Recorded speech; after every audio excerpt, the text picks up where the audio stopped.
Well, a very good evening to you and welcome to the broadcast tonight. It being the last day of the month of July, the year 2024. My name is Adika and our sign language interpreter is Boniface Mureithi. Now, starting us off on matters politics, the United Democratic Alliance UDA party has called for a National Executive Committee meeting to address leadership wrangles bedeviling the ruling party. This comes a day after Advocate Joe Kalende declared himself the party's Secretary General, accusing Cleophas Malala of failing to properly handle the office. However, the party's chairperson, who also doubles up as Embu County Governor Cecily Mbarire, has disqualified Kalende's move of declaring himself the party's SG, noting that UDA has rules governing the election of its leadership. Mumbi Waweru begins us off tonight with that report.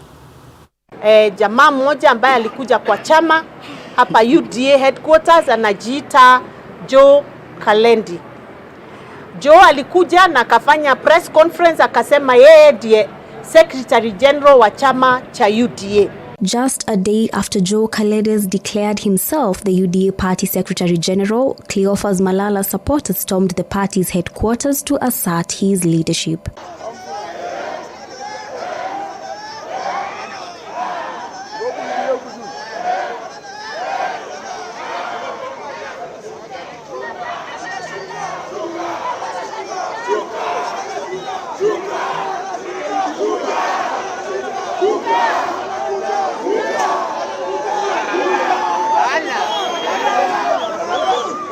While admitting that the ruling party is facing internal party conflicts, Cecily Mbarire has reiterated the need for the party's executive committee meeting set for Friday this week to address the emerging issues. An urgent NEC meeting ambayo itafanyika hapa on Friday. NEC itaangalia hiyo maneno kwa undani kabisa, tutaangalia vile iliwezekana kufanyika, and we'll make a decision as NEC on the way forward for the party, na tutahakikisha kwamba hiyo decision imefikia wananchi ndio waweze kujua decision ya chama. Mbarire dismissed Kalende's declaration as the party's Secretary General, terming it was unlawful and against the party's constitution. Ni huwezi jiita SG bila kutumia the necessary route ambayo tuko nayo kama chama. Pia leo wale waliopiga huyo Joe ni political goons ambao wameletwa walete shida hapa kwa chama. Hiyo pia tumekashifu kusema hatutakubali chama yetu iwe inaongozwa kwa nia kama hiyo. The party of UDA ni chama ambayo inafuata sheria, ni chama ya amani, na tujawahi ona kitu kama hii imefanyika katika chama. While condemning the attack on the self-proclaimed Secretary General Joe Kalende, Mbarire stressed on the need for the party's members to observe its constitution that acts as a guidelines to all decisions that the party makes. Sure members wa chama yetu ya UDA kwamba chama itaendelea kuwa imara, and will make sure hii tabia haitaendelea tena. Cecily further assured party members of its stability despite the fracas witnessed Wednesday morning allegedly to tarnish the ruling party.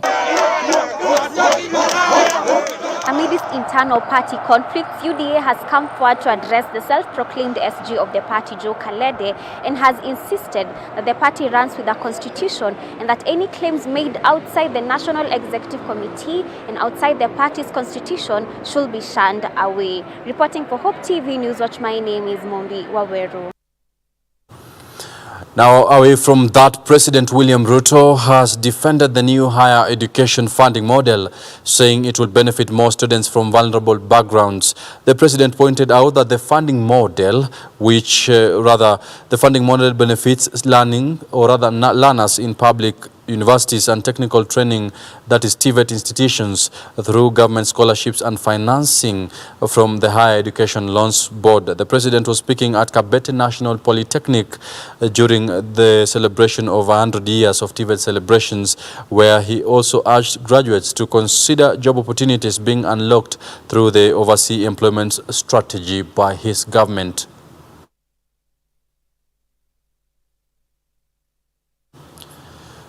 Now, away from that, now on matters politics, Deputy President Rigathi Gachagua has raised concerns over cases of insecurity in Karatina town. Gachagua also asked security agencies led by the county commissioner to swiftly act and ensure all perpetrators are brought to book. The DP emphasized that the Ruto-led administration is committed to ensuring peace prevails across the country. The DP also commended the security agencies for their commitment in dealing with illicit brew in the country, as it has continually posed a threat to the young population in the country. Kwa mambo ya usalama tunaendelea vizuri katika Kenya, katika eneo hili. But county commissioner, I have a concern. The people of this county has raised with me. What is happening in Karatina is not acceptable. Hatuwezi kubali. Every week iko wakora hapo wanasumbua wanafanya biashara. Polisi wanakuja, mnawafukuza, mnaishia hapo, mnarudi next week, mnafanya hivyo. These characters are known. Hiyo watu wakamatwa wapelekwe kotini. But we cannot accept a situation where criminals wanasumbua watu ya Karatina. And the people who are organizing these things are known. The people who are doing it are known. So, Bwana County Commissioner and your team, please put your best foot forward. Bring to an end that nonsense in Karatina. This is a very peaceful county, in a very peaceful region, in a peaceful country.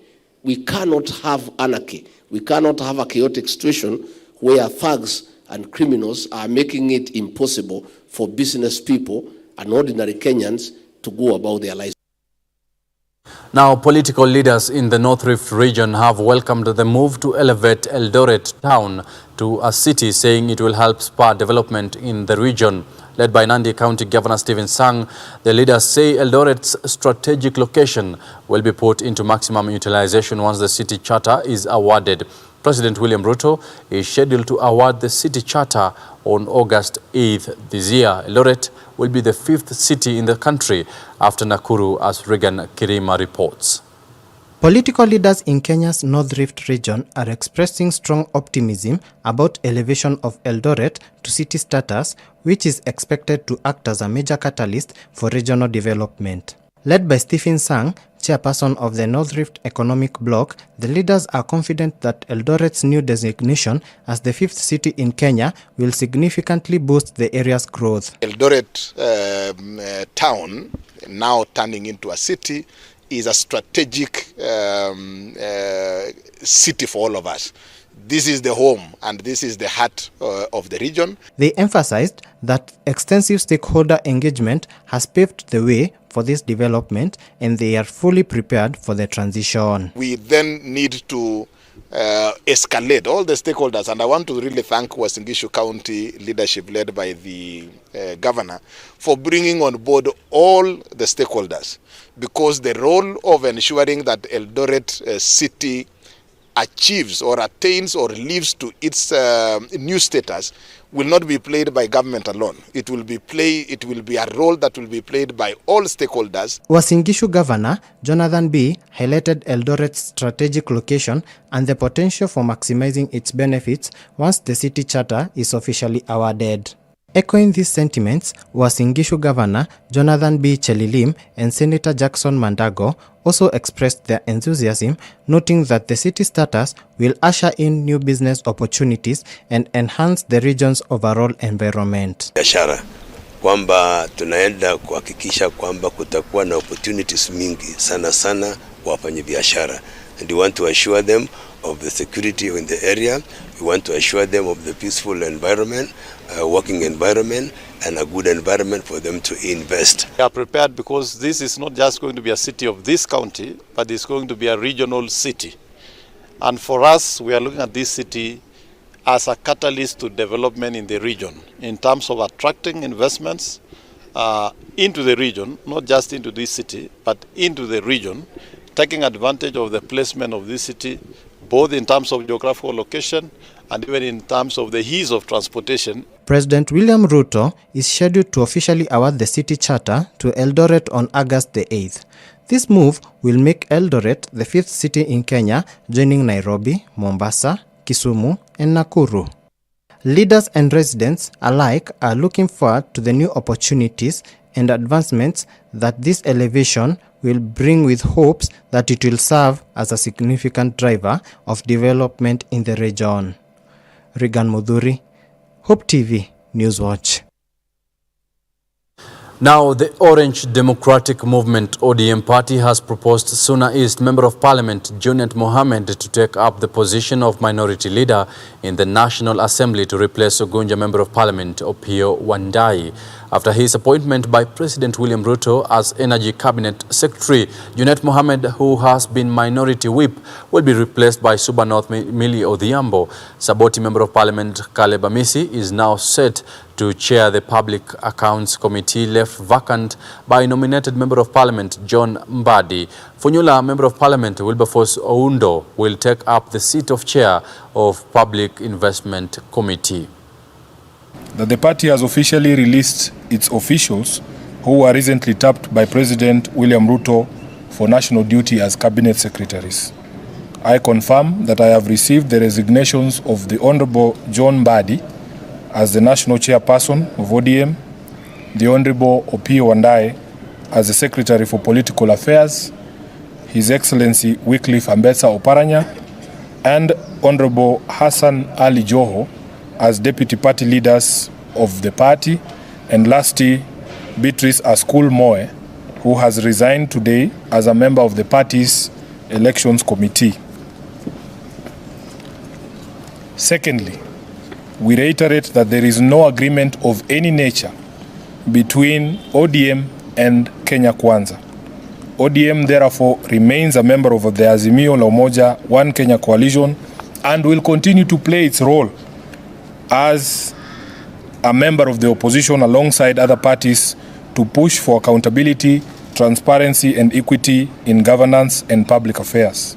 Thirdly, that in the wake of the vacancies occasioned by the nominations of these members to cabinet, the party shall be embarking on wide consultation among its membership in order to fill those vacancies.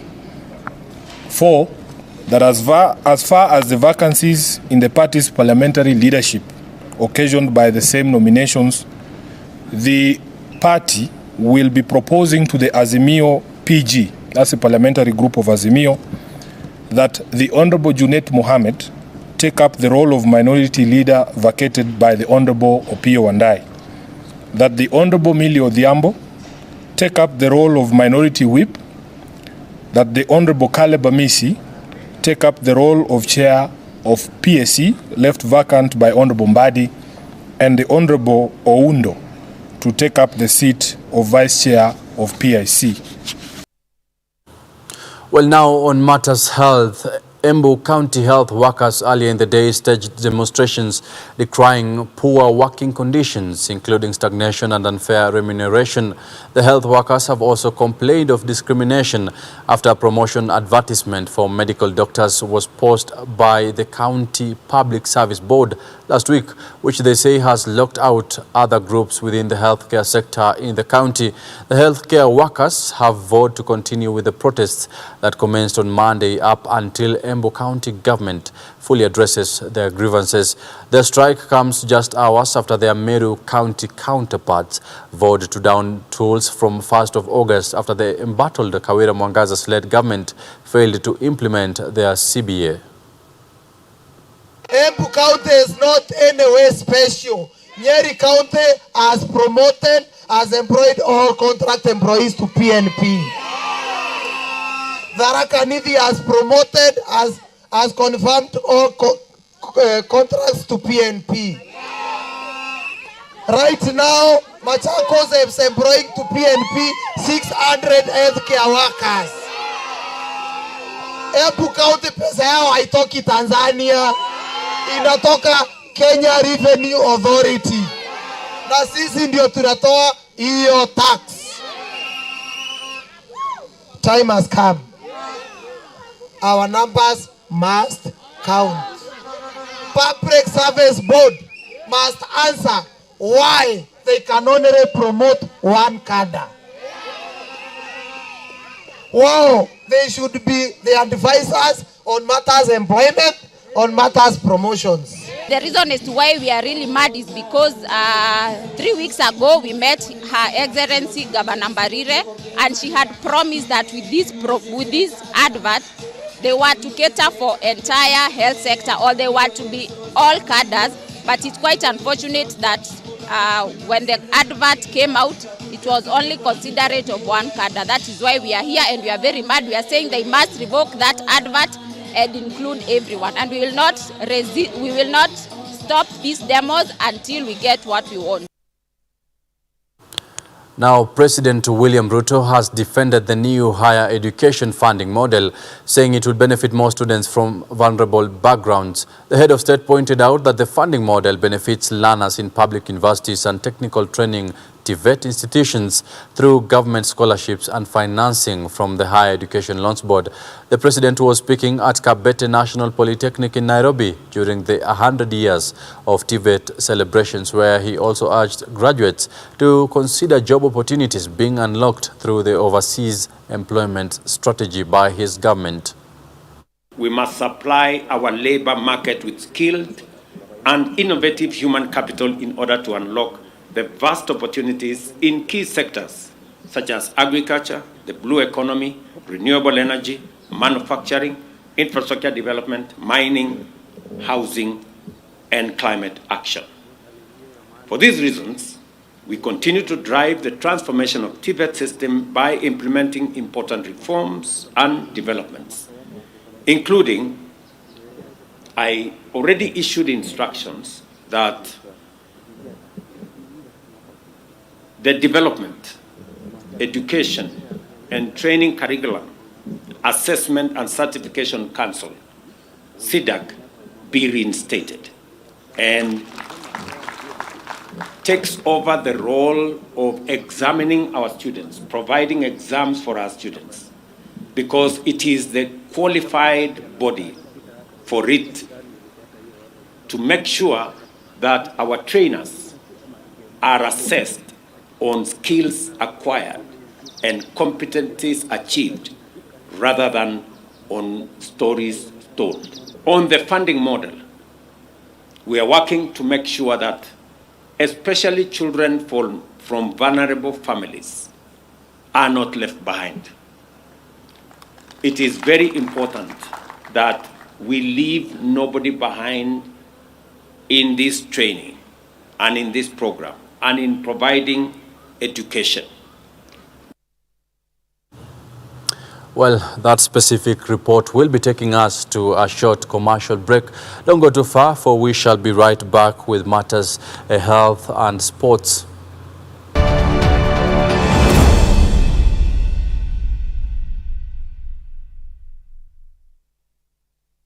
Hope TV presents News on the Go every day at 4 p.m.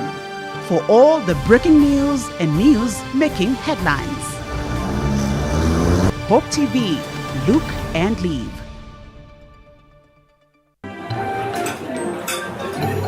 I've actually been trying to find a balance. It's been really tough and hectic, but everyone says once you get a hang of it, it becomes better, and I don't know, but I'm hoping to find a balance soon because it's really been hectic. But you've been in the job industry for a long time, so I think you would know better. Sindio?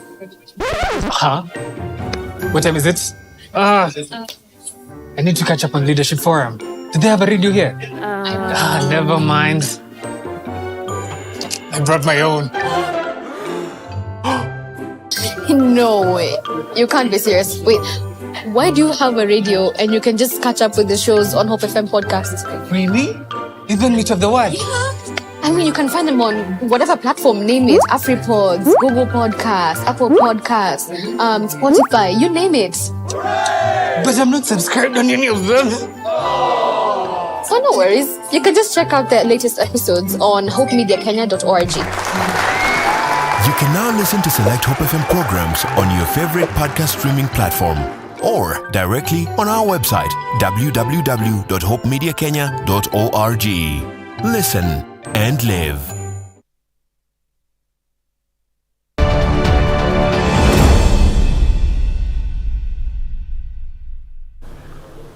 Now, welcome back to the broadcast. Remember, you can still get in touch with us through our socials at Hope TV.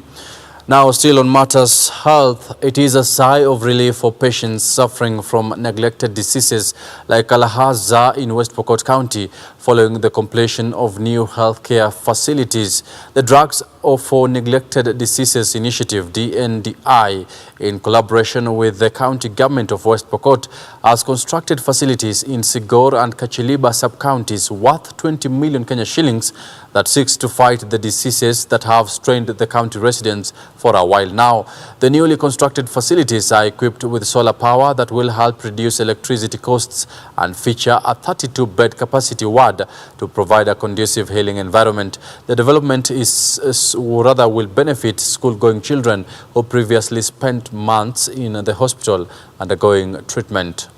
Leo hapa katika hospitali ya Sigor tumeweza kufungua jengo kubwa sana ambaye ni wodi ambaye itasaidia wamama, waume, wale wamekuwa wakiteseka kwa muda mrefu kwenda sehemu mbali ya Kacheliba ambaye ni sub county ambaye iko mbali kutoka hapa Sigor, na pia wameenda leo, siku ya leo tunaenda pia kufungua miradi mingine pale Kacheliba na pale Amudat, na hawa ni wahisani wazuri kwa sababu tumekuwa na hawa kwa muda mrefu na tumeona hii ugonjwa ya kalasa imeweza kupunguka kwa wingi sana, na ile declaration ya Nairobi kwamba kufikia mwaka 2030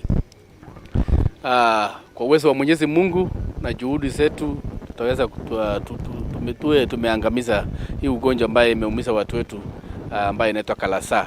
Kama DNDI tunatarajia kwamba wale wagonjwa wanatoka mbali tutaweza kuendelea kuzidua hata sehemu zingine ambapo tunaweza fanya zile tunaita treatment centers, mahali ambapo wanaweza enda karibu sana na pale wanaishi ili kutibiwa. Tunataka hii sehemu iwe sehemu ambayo itasaidia ile hospitali kuondoa mzigo wa ile hospitali ya Kacheliba. Ala mgonjwa kuendelea safari hii ndefu sana mpaka Kacheliba watakuwa akipata tiba hapa. Na nimefurahia sana His Excellency the Governor ambaye ameeleza hapa kwamba tuko hata na theater ambayo itafunguliwa hivi karibuni. Kwa muda watu wetu wamehangaika, tulikuwa tunaenda Amudat kidogo tukasikia amekuja wapi Kacheliba. Kuna watu wengi walipoteza maisha kwa sababu hii ugonjwa haijulikani haraka, inaitwa kalasa, inamaliza damu, mtu anapata anemia. Na sangina kwanza ile ndoko ile hiyo kalasa ile ndoko hiyo ndio iko hatari sana, hawezi onekana haraka. Hii ni shukrani kubwa sana kwa hii mchango kama haya ambayo tumepata, na pia ya kuongezea kwamba hii hospitali yetu hii, ningependa kuomba serikali ya kaunti kwamba hii ward utuongezee. Ukiangalia hii kwa hii ward tunachanganyana wa mama na wanaume. Well, now still on matters health, Kenya has confirmed its first case of Mpox at the Taita Taveta border post with Tanzania. The virus was detected in a person traveling from Uganda to Rwanda through Kenya. The infection caused by monkeypox virus spread through close contact and causes flu-like symptoms and a painful rash. The Ministry of Health has advised Kenyans to be vigilant and wash their hands often to reduce the risk of infection. Now, earlier this month, Kenya had issued a travel advisory to all counties and border entry points in response to recent outbreaks of Mpox in the Democratic Republic of Congo, which is currently experiencing the largest outbreak of the virus disease ever recorded, with tens of thousands of people infected as of the month of June this year.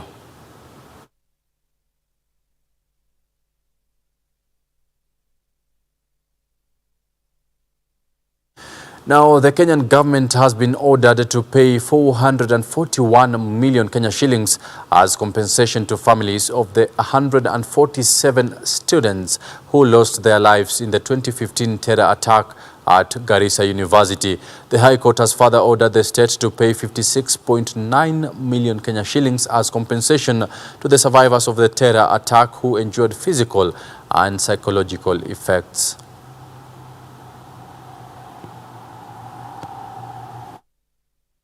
Money cannot be a solution to the problem we have. We have lost young ones, the best young ones among us, because of greed for money by certain individuals. This is the problem that Kenya is facing. We have individuals who are prepared to sell even their own people so that they can put money into their pockets. And we have the evidence that certain individuals received money in order to destroy Garissa University. And that has led to our losses of our lives. Now, the Human Resource Management Professionals Examination Board has changed their exam schedule from two series to 3, with exams now scheduled for April, August and December starting in April 2025. Speaking at the event for the release of exam results for human resource management candidates, the board's chairperson Sharon Kisire urged all training institutions and students to align with the new exam schedule to ensure a smooth transition to the revised exam timetable. Accreditation for training of human resource management professionals has been granted to institutions such as Kabete National Polytechnic, Eldoret National Polytechnic, Sigalagala National Polytechnic, the Kenya Coast National Polytechnic, KCA University, Kabarak University and others. And the vote of thanks. This was during the release of the exam results for human resource management candidates by the board's chairperson Sharon Kisire. It is such a pleasure for me and the board to have this day and to be present as we release our 15th CHRP June 2024 examinations results. In total, we had 1,427 candidates who were examined under both the old and the revised CHRP curriculum, which was an increase compared to 1,366 candidates examined during the November 2023 series. As usual, the male candidates have quite a small number. Out of the total 1,427, there are 304, making a percentage of 21%, whereas the female candidates were 1,123, making a percentage of 79.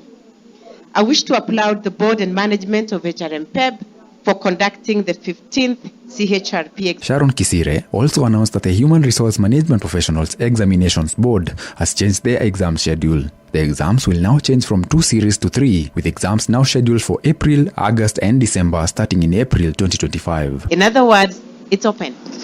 For as long as they are well prepared, they can sit the examinations, whichever sitting they wish. Okay? Then the other question was on a very good proposal and a question on specific areas for certification. For example, audit etc. We are actually already working on it. So watch. While announcing the list of institutions that have been newly accredited for training, Sharon explained that the accreditation is crucial for the proper issuance of the Diploma in Education and Training based on the Competency-Based Education and Training CBET framework and the Certificate in Human Resource Management HRM. Currently, the revised CHRP program is said to be gaining significant popularity with the 846 candidates sitting for the exam, marking a substantial increase from the 620 candidates examined in November 2023. To bring diverse perspective to our profession. I commend the board for introducing competency-based education and training programs, including diploma and certificate in human resource management. These forward-thinking initiatives are crucial in preparing future HR professionals for the challenging... For Hope TV Newswatch, my name is Ian Geduku. Furthermore, I urge the board to expedite the implementation of recognition of prior learning. Now, many thanks Ian Githuku for the report. Now, on matters business, President William Ruto has assured investors that Kenya is open and safe for businesses. Speaking at the Nairobi Security Exchange during the listing of the Lindsay Finco Trust Islamic Secured Residential Lease Security, Lindsay Sukuk, Ruto emphasized the country's commitment to providing a stable and secure investment environment, as Mason Lowell reports. President William Ruto has reassured investors that Kenya remains a safe and welcoming destination for business. Addressing attendees at the Nairobi Securities Exchange during the listing of the Lindsay Finco Trusting Islamic Secured Residential Lease Security, Ruto underscored Kenya's dedication to fostering a stable and secure investment environment. I take this opportunity to congratulate Lindsay Finco Trust, the issuer of the bond, for the successful structuring of this remarkable 3 billion shilling Islamic security with a 15-year maturity, marking a pioneering public-private partnership facilitated through our capital markets entirely with locally sourced resources. My recurrent visits to the Nairobi Securities Exchange have each coincided with a significant development crucial for our nation's economic advancement. From the launch of the enhanced NSE marketplace in October 2022, when I came here immediately after the elections, and now the Lindsay Sukuk bond, these are not mere coincidences, but reflect a steadfast commitment to fostering a dynamic and inclusive capital markets. He also highlighted the government efforts towards affordable housing, noting how this initiative will support broader economic growth and benefit citizens across the country. Today, we are launching a product that brings Islamic financing put together by the Nairobi Stock Exchange to facilitate public housing. That is the essence of public partnership, public-private partnership. We're using private funds. We're using private funds to deliver public housing. Meanwhile, Prime Cabinet Secretary Musalia Mudavadi, acting as the National Treasury Cabinet Secretary, expressed optimism about Kenya's economic trajectory despite the existing challenges. In every crisis, there's always a silver lining. And we've had a moment of challenge. Kenya has risen out of challenges before, and every time it emerges stronger. So the president is steering us out of a certain challenge. But one thing that comes out truly for Kenyans is that we are systematically building a resilient economy and a resilient nation. Our democracy is tested. Our institutions are being tested. Even the stock market here was being tested. And the fact that you are here to launch another product just shows that this level of resilience is being made stronger and stronger by the day. Nairobi Securities Exchange Chairman Kiprono Kitonyi echoed these sentiments, outlining their plans to extend the local investor base and enhance market accessibility to all economic sectors. Your Excellency, we are also working to build a serious domestic investor base. With partners like Safaricom, we are coming up with tools and ways to get people at the bottom of the economic pyramid to participate in market trading. To this end, we have launched SocoPlay, an automated platform that will enable Kenyans trade various securities using virtual capital and real-time data from the automated trading platform. We would like to take this even to the curriculum of schools to see that we can actually get as many Kenyans participating in investments from a very early age. President William Ruto has hailed the issuance of the Sharia-compliant Lindsay Sukuk as a milestone that promotes financial inclusion and aligns with the global economic growth strategies. Lord, we pray for our beloved President. Reporting for Hope TV Newswatch, Mason Lowell.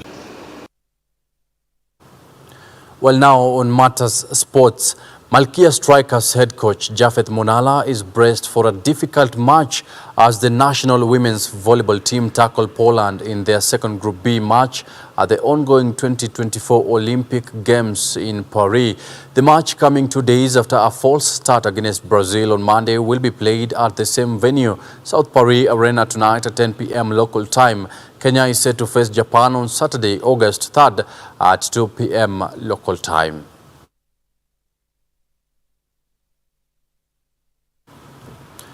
Well, that right there marks the end of tonight's bulletin right here at Hope TV. Many thanks for choosing Hope TV. We do say congratulations to Team Kenya representing us at Paris, and we do hope that they will come home with medals. All the best to all that are expected to participate in that specific competition.